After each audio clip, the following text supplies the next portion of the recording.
जय हिंद sir. Colonel SS Pathania sir, बहुत बहुत शुक्रिया। जय हिंद। समय देने के लिए शुक्रिया sir. Jai Hind Rajesh ji, it's always honor to interact with you and thank you very much. Thank you sir. एक बड़ा इंटरेस्टिंग मुद्दा मैं आज आपके सामने लेकर आया हूं और मुझे उम्मीद है कि मेरे दर्शकों को और मुझे आप समझा पाएंगे। लीड फ्रॉम दी फ्रंट आजकल तमाम आर्मी ऑफिसर्स की तरफ से इस शब्द का इस्तेमाल किया जा रहा है। जब से हमने रजौरी में, कुलगांव में शहादतें देखी हैं, चाहे मेजर आशीष की बात हो, डीएसपी हुमायूं की बात हो, या हाल ही में हमने दो कैप्टन साहब की शहादत जो पुंछ रजौरी बेल्ट में देखी है। उसके बाद जब उनसे पूछा गया कि सर इतने ऑफिसर की शहादत क्यों हो रही है, कहां एसओपी में कमी है, तो तमाम अधिकारी यही कहते नजर आए कि वो लीड फ्रॉम दी फ्रंट कर रहे हैं। मैं इसी मुद्दे को आपसे समझना चाहता था कि अगर काउंटर इंसर्जेंसी की बात करें, वॉर की बात करें, तो एसओपी तो कुछ और कहती है, यहाँ पे हम कुछ और देख रहे हैं। क्या इस टर्म को समझा पाएंगे सर आप? देखिए राजेश जी, मैंने भी 32 साल फौज में लगाए हैं, तो ये टर्म सुनते रहते थे, leading from the front end setting up personal example. जब हम लीडरशिप की बात करते हैं, मोटिवेशन की बात करते हैं, ये दोनों चीजें उभर के सामने आती हैं जी। अभी अभी हम देखिए, let's talk about the basic organisation of a infantry unit और अदर फाइटिंग आर्म्स का। देखिए, हमारी जो शुरुआत होती है वो होती है सेक्शन लेवल से। ओके। एक सेक्शन कमांडर होता है, उसके बाद प्लाटून होता है, उसके बाद कंपनी होती है, कंपनी कमांडर होता है, और उसके बाद बटालियन कमांडर आता है। तो ये चार जो टियर्स हैं किसी भी ऑर्गेनाइजेशन की, और ये इसलिए डिजाइन की गई हैं कि जो पहले बैटल शुरू होगी वो सेक्शन लेवल से शुरू होकर ग्रेजुएट करेगी प्लाटून लेवल पर, फिर कंपनी लेवल पर, फिर बटालियन लेवल पर। Okay sir. अभी leading from the front, that mean a company commander, if it is a battle of a section, the company commander cannot lead it from the front. That is a battle of the section commander.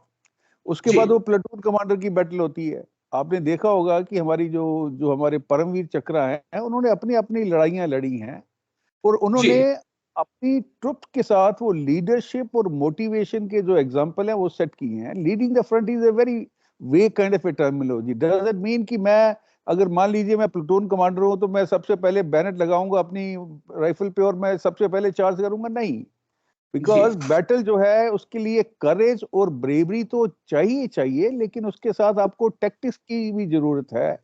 और platoon commander अगर पहले ही उसमें, अगर हम बात करें, दावे में शहीद हो जाता है, तो you can imagine the disintegration which take place. Just to put it in simple words, leading the from the front, it is applicable from the section commander to the chief of army staff, army commander, corps commanders, dip commanders. Does it mean that they will go and stand in the front? No, we have to win a battle, and battle winning के लिए जो आपकी leadership और motivation है, that is established over a period of time, and you have to motivate your men and fight as a team, as a team leader. और team leader का काम ये नहीं कि जान देना है, उसका काम है कि वो विक्ट्री को हासिल करेगा। अभी आपने इसी में बात की थी काउंटर इंसर्जेंसी की। मैं ये बात कर रहा हूँ कि मान लीजिए जब हमने 1971 में किया था, तो अलग अलग लड़ाइयों में उनकी, depending on the role and the task, अलग अलग लोगों ने परफॉर्म किया। और उस समय जो है, जो टॉप लीडरशिप थी, they had faith in their leaders, be it a section commander, platoon commander, company commander, battalion commander. उस समय ये नहीं होता था कि अगर बटालियन लड़ रही है या कंपनी की बैटल है तो सीओ आके बैठा हुआ है, ब्रिगेड कमांडर आके वहां बैठा हुआ है, जीओसी जो है पर्सनल मॉनिटरिंग कर रहा है। These things are not right, because once you have trained your people, leave it to them to win the battle, be it a conventional warfare or counter insurgency operation. ये मैं changes जो है, आपको, मैं माफी चाहूंगा बीच में टोक रहा हूं सर आपको, लेकिन बड़ी इंटरेस्टिंग बात आपने कही है। ये जहन में नहीं थी ना मेरे ना किसी और के शायद होगी, कि अगर आप किसी ऑपरेशन में हैं, वहां पर ब्रिगेड कमांडर या आपका कमांडिंग ऑफिसर या जीओसी साहब वहां पे पहुंच रहे हैं, वो पूरे ऑपरेशन को मॉनिटर कर रहे हैं, तो एक मेंटली प्रेशर भी उन जवानों के ऊपर अलग किस्म का सर। देखिए, मेंटल प्रेशर जवानों पे तो आएगा ही आएगा जो उस ऑपरेशन को लीड कर रहा है। मैं आपको जी एक पर्सनल एनेक्डोट बताता हूँ। मैं सेकंड लेफ्टिनेंट था, मेरे पास कोई, मिजोरम की बात है, Silchuri, that was the G post. और वहां से जो एमएनएफ, मिजो नेशनल फ्रंट का जो टेक हेडक्वार्टर था, that was around 6 kilometre across the river Sajaili. मेरे को टास्क दिया गया कमांडिंग अफसर BL शर्मा जो थे, उन्होंने बोला कि आप वहाँ पे 7 से 8 मिलिटेंट है, और उस हट में मैं रह चुका था एज ए स्टॉप।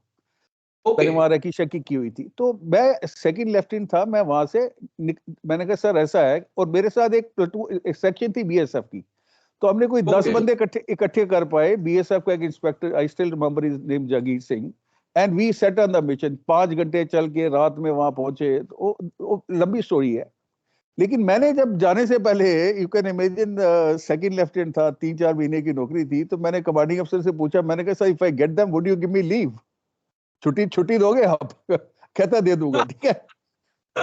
तो उस समय I was all on my own, nobody was monitoring it, and that's why the leadership तभी उभर के सामने आती है, आपकी करेज और ब्रेवरी तभी उभर के सामने आती है जब आपके ऊपर आपके जो कमांडर हैं वो ट्रस्ट करते हैं जी। और ये मिसट्रस्ट जो भी पिछले कुछ सालों से हमारे साथ हो रहा है, मैंने देखा है। मैं उड़ी में कंपनी कमांडर भी था, मैंने भी ऑपरेशन किए, लेकिन उसके बाद अब आस्ते आस्ते चीजें जो है, और आजकल जो ऑपरेशन हम देखते हैं जिसमें हमारी फेटेलिटी हो रही है, जैसे आप एग्जांपल दे रहे हैं, उसका मेरे को समझ नहीं आ रहा है कि उसकी क्या वजह है। Why there is a mistrust in the commander or the leader, why we are not empowering them? So there's a question military brass must ask to themselves. SOP कुछ और कहती है। मैं एक छोटा सा सवाल अगर आपसे समझना चाहूं कि क्या काउंटर इंसर्जेंसी की एसओपी कुछ अलग है और वॉर की अलग है, और कैसे समझे हम, क्योंकि ये छोटा मोटा कह सकते हैं कि टॉपिक नहीं है, बहुत बड़ा टॉपिक है कर्नल पठानिया। जिस प्रकार से हमने लास्ट कुछ महीनों में कई शहादतें देखी हैं, हालांकि महीनों नहीं बोलो तो 3-4 साल से ट्रेंड चल रहा है।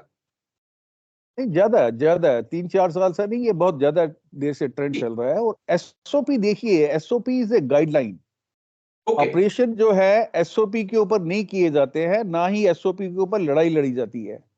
वहां पे जैसी सिचुएशन बन रही है, वो जो कमांडर ऑन द स्पॉट है, he has to modify his plan, he has to see that tactically what is suiting him, he has to see that security of his own men, and then he has to take a call. There is a very old saying that too many cooks spoil the dish.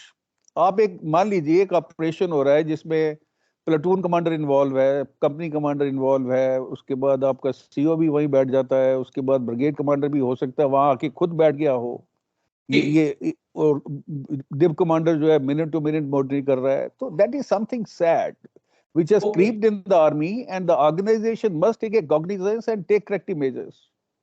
ठीक है, बस एक आखिरी सवाल जो मैं आपसे समझना चाहूंगा कर्नल पठानिया, हम इजराइल हमास जंग को देख रहे हैं, हम रूस यूक्रेन जंग को भी देख रहे हैं।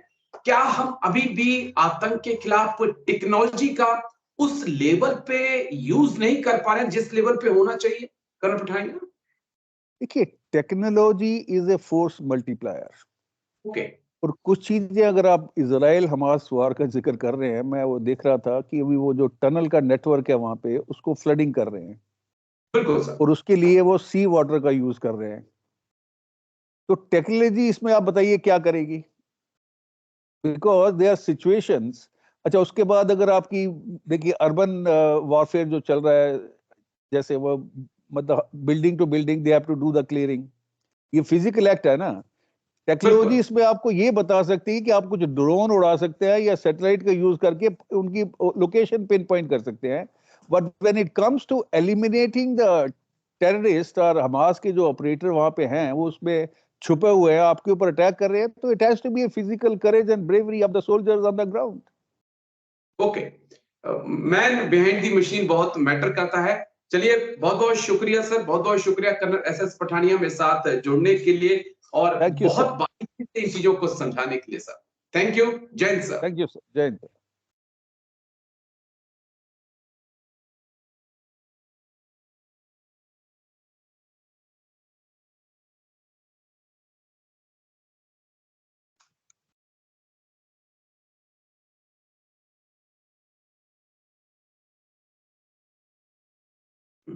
क्या हो रहा है?